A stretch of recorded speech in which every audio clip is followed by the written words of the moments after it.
Welcome to LabMinutes.com in our lab video series on Palo Alto Firewall. This is Mehta, your instructor for this video series.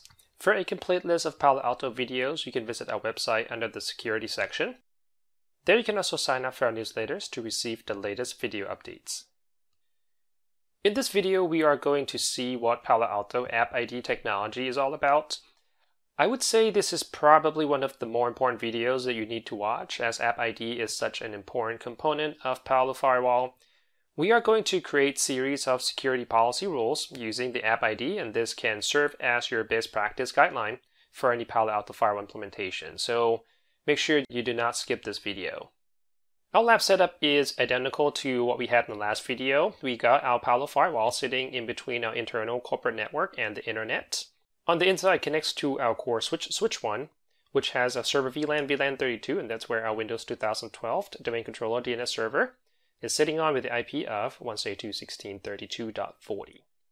We have a test user subnet VLAN 64 with the subnet of 172.16.64.0/24, and that is our Windows 10 test 1. On the outside of the firewall, we've got a test application server with 3 IP addresses, the 12, 13, and 14, which maps to the corresponding website 1, 2, and 3. With the 10.12 website 1 has the FQDN or external.labminutes.com. Some of the application service reports that are open on that test server is TCP 3389 for RDP and HTTPS 8443. This is the list of the security policy rules that we intend to configure in this video, and most of them, as you can see, are application based. And there is actually quite a few rules to configure, so let's get started with our lab.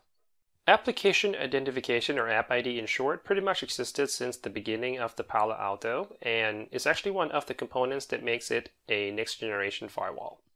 Palo Alto philosophy is for you to no longer allow traffic based on port protocol, but what the application really is, especially with the increasing number of applications that use the HTTPS 8443 as a transport. So when you configure security rules on the Palo Firewall, it is recommended to utilize the application-based rules as much as possible as opposed to the port protocol-based rules.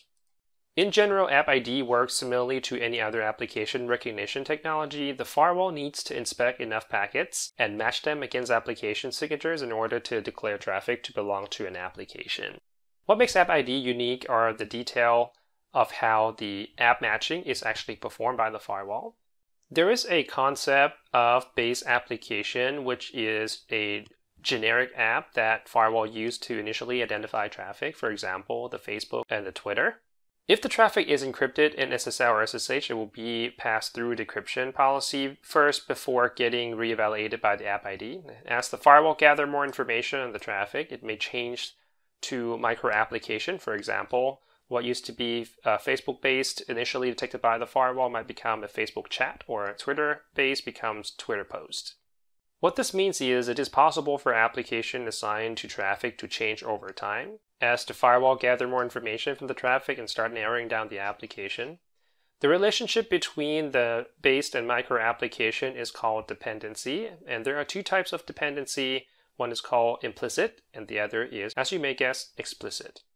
In the implicit dependency, the base app that the micro application depends on do not need to be explicitly allowed in the security rules, as opposed to the explicit, which means that the base app needs to be explicitly allowed in the security policy.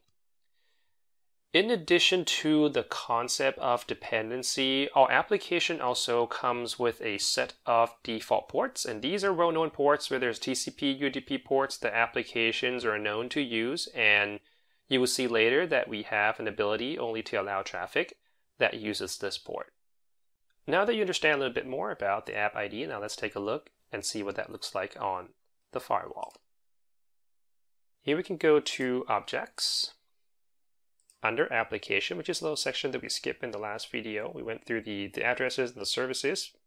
Now we're going to look at the applications. As you can see, each app is assigned to a category, a subcategory, the technology, the risk, and the app characteristics. You can use any of these criteria to filter over, well, almost 3,000 applications is available on the firewall.